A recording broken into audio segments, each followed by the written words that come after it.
Our reporter Karen Moore is at the North Gauteng High Court for us ahead of Des van Rooyen's application to prevent the public protector from releasing that report. Karen, let's just begin firstly with this matter that is being brought by Des van Rooyen. What exactly is he asking the court to do? And also talk to us about the issue that relates to the powers of the public protector.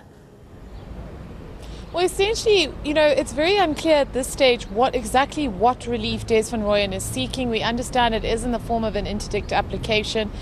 He has expressed unhappiness, as we understand it, as expressed in media reports, over the public protector's power to question him over certain issues. He, of course, is at the center of the state capture investigation initiated by the public protector, simply because he was the man who was put in the position of Nhlanhla during that shock decision by President Zuma in December to replace Nhlanhla, then Finance Minister, with Des van Rooyen. Of course, reversing that decision a few days later after the markets responded so negatively to that.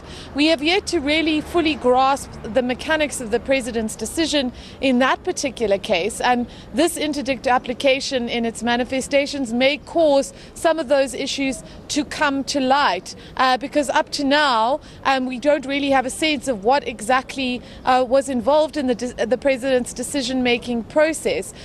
We know, for instance, from a number of reports that there are grave concerns about the fact that when Des van Rooyen so briefly occupied the position of Finance Minister, he was brought in two advisors that apparently are quite strongly linked to the Gupta family, Mohammed Bobat and Ian Whitley, into his position. There are questions about the contracts that may or may not have been awarded during his very brief tenure as Finance Minister, and certainly he seems to be very uncomfortable with the questions that the public protector is asking of him.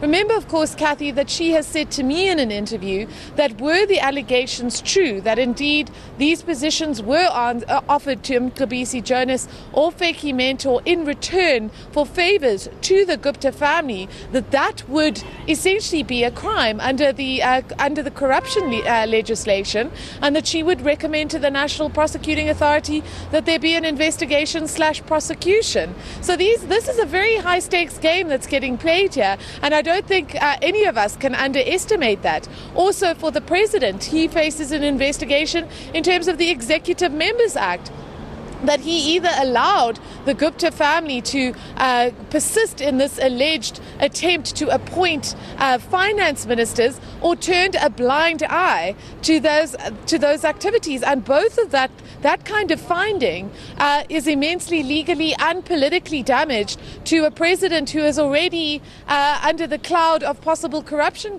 charges, and that still needs to be decided by the SCA in May. Of course, Karen, we're going to be watching all of those developments closely as they unfold in the North Gauteng High Court this morning. We're back live with Karen at 10 o'clock. That's when this court case is set to be heard.